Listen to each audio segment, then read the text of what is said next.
పశ్చిమ బెంగాల్లో జూనియర్ డాక్టర్పై జరిగిన ఘటనకు సంబంధించి తెలంగాణ రాష్ట్ర వ్యాప్తంగా జూనియర్ డాక్టర్లు సమ్మె నిర్వహిస్తున్నారు. ఆ ఘటనకు సంబంధించి పూర్తిగా న్యాయం జరిగే వరకు పోరాటం చేస్తామన్నారు. నిజామాబాద్ జిల్లాలో జూనియర్లు సమ్మె నిర్వహిస్తున్న దానికి సంబంధించి జూనియర్ డాక్టర్లు సత్యపల్లికి సంబంధించి మీరు సమ్మెలు నిర్వహిస్తున్నారు. అసలు అలాంటి అమానవీయ సంఘటనలు జరగడం చాలా బాధాకరం.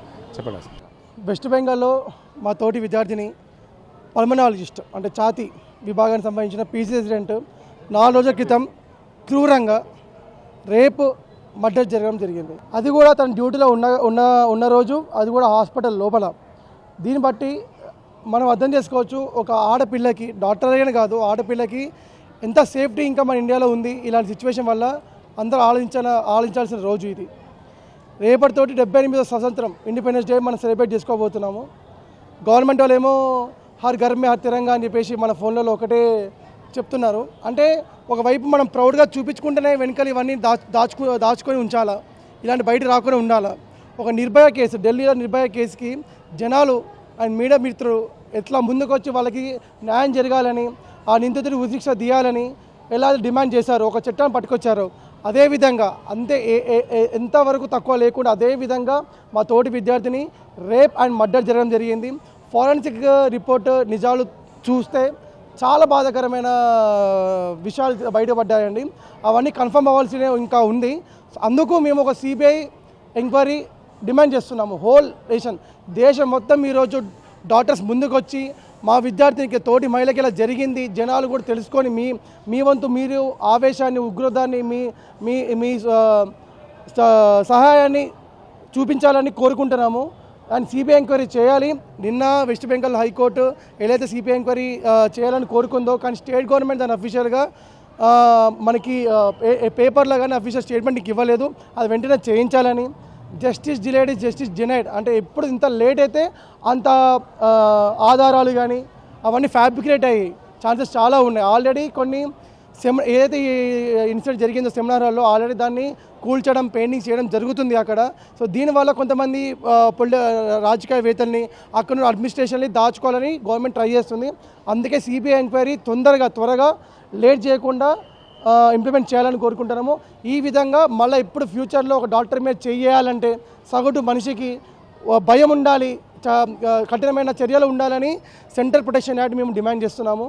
మూడోది, బాధితురాల కుటుంబాలు ఒకరే ఒక కూతురండి. చనిపోయిన ఒక డాక్టర్ మనం ఎప్పుడు రిప్లేస్ చేయలేం, కానీ వాళ్ళ ఫ్యామిలీకి ఖచ్చితంగా ఆర్థికంగా అండ్ ఉపాధి పరంగా సాయం చేయాలని నిజామాబాద్ జూడా వాళ్ళు ఈరోజు తెలంగాణ జూడా పిలుపుతో ఈరోజు ఎలక్ట్రిక్స్ ఇంకా ఓపీస్ బాయ్కాట్ చేసి నిరసన వ్యక్తం చేయడం జరిగింది.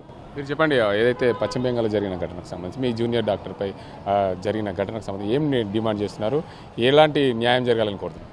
మాకు మెయిన్ డిమాండ్స్ అనేది సిపిఐ యాక్ట్, సెంట్రల్ ప్రొటెక్షన్ యాక్ట్లో డాక్టర్స్కి, నర్సెస్కి, ఎవరైతే వర్కింగ్ స్టాఫ్ ఉన్నారో వాళ్ళందరికీ యాక్ట్ రావడం వల్ల అది 2020లో ఇంట్రడ్యూస్ అయింది లోక్సభలో, కానీ అమెండ్మెంట్ కావట్లేదు. ఇంకా యాక్ట్ వల్ల ఏమవుతుందంటే ఒక వర్కింగ్ స్పేస్లో కానీ, వర్కింగ్ దాంట్లో ఎవరైనా డాక్టర్ మీద కానీ, నర్సింగ్ స్టాఫ్ మీద కానీ, ఎవరి మీద కానీ ఏమైనా ఏమైతే అది cognisable and non bailable offence. అదొకటి ఏవాళ్ళు దాని సెంట్రల్ గవర్నమెంట్ నుంచి సెక్యూరిటీ అనేది గవర్నమెంట్లో ఇక్కడ ఉంటుంది. అదొక మెయిన్ డిమాండ్. ఇంకా compensation for the family of the victim ఇంకొక మెయిన్ డిమాండ్.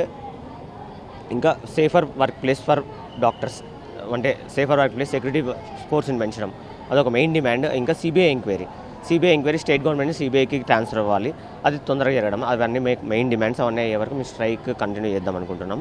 ఇంకా స్టేట్ ఆర్గనైజేషన్స్తో, నేషనల్ ఆర్గనైజేషన్స్ అందరితో మాట్లాడుకొని సహకరించుకొని స్ట్రైక్ అనేది కంటిన్యూ చేద్దాం అనుకుంటున్నాం. Thank you. చెప్పండి, ముఖ్యంగా ఈ నిన్న ఏదైతే జరిగిన ఘటనకు సంబంధించి మీరు ఏం చెప్పండి? ఇది చాలా అంటే బాధాకరమైన విషయము. ఎందుకంటే మా తోటి విద్యార్థిని ఆడవాళ్ళకి జరగడం అది చాలా అన్యాయం. అది కూడా మేము అంటే ఇల్లు మాకు, మేము హాస్పిటల్లో వర్క్ చేసేది మా రెండో ఇంట్లాగా అనుకుంటాం. మేము అక్కడనే మాకు ఇక్కడ జరిగింది అనుకుంటే ఇంకా బయట ఎట్లా ఉంటుంది రక్షణ? అసలు ఆడవాళ్ళకి ఎక్కడ ఉన్నది? దీనికి ప్రభుత్వం ఏం చేస్తున్నది? దానికి రక్షణగా ఏం చేద్దామనుకుంటుంది? అసలు ఈ జరిగిన వాళ్ళకి అన్యాయం జరిగింది కదా, దానికి ఏమి ప్రభుత్వం సమాధానం చేద్దాం అనుకుంటుంది? ఇప్పుడు జరిగి ఒక 5-6 రోజులు అవుతుంది, కానీ ఒక్కటి కూడా తను అంటే సమాధానం లేదు వాళ్ళ దగ్గర. ఒకసారేమో ఒకళ్ళని చూపించి వాళ్ళే చేస్తున్నారు అంటున్నారు, ఇంకొకసారేమో అది కాదు గ్యాంగ్ రేప్ జరిగింది అని చెప్తున్నారు. ఏది నిజమని ఇంకా తెలియదు. దాని గురించి మేము సిబిఐ ఎంక్వైరీ కోసం పోరాడుతున్నాం అనమాట. అది కాకుండా ప్లస్ అన్యాయం జరిగిన వాళ్ళకి న్యాయం కోసం ఇదంతా జరుగుతుంది. ప్లస్ ఇంకోటి మాకు సెక్యూరిటీ ఇష్యూస్ ఉన్నాయి. హాస్పిటల్ అనే కాదు, ఎక్కడైనా బయట కూడా ఎక్కడైనా కూడా.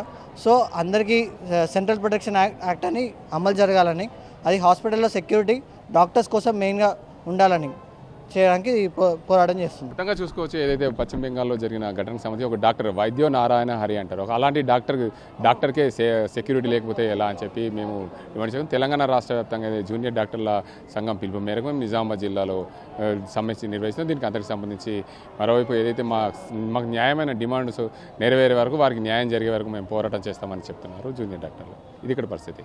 కెమెరా అజింతో గంగారెడ్డి, RTV నిజామాబాద్. మరిన్ని వీడియోస్ కోసం ఛానల్ ని సబ్స్క్రైబ్ చేయండి, లేటెస్ట్ అప్డేట్స్ కోసం వాట్సాప్ ఛానల్ ని ఫాలో చేయండి అండ్ లింక్ డిస్క్రిప్షన్ లో ఉంది.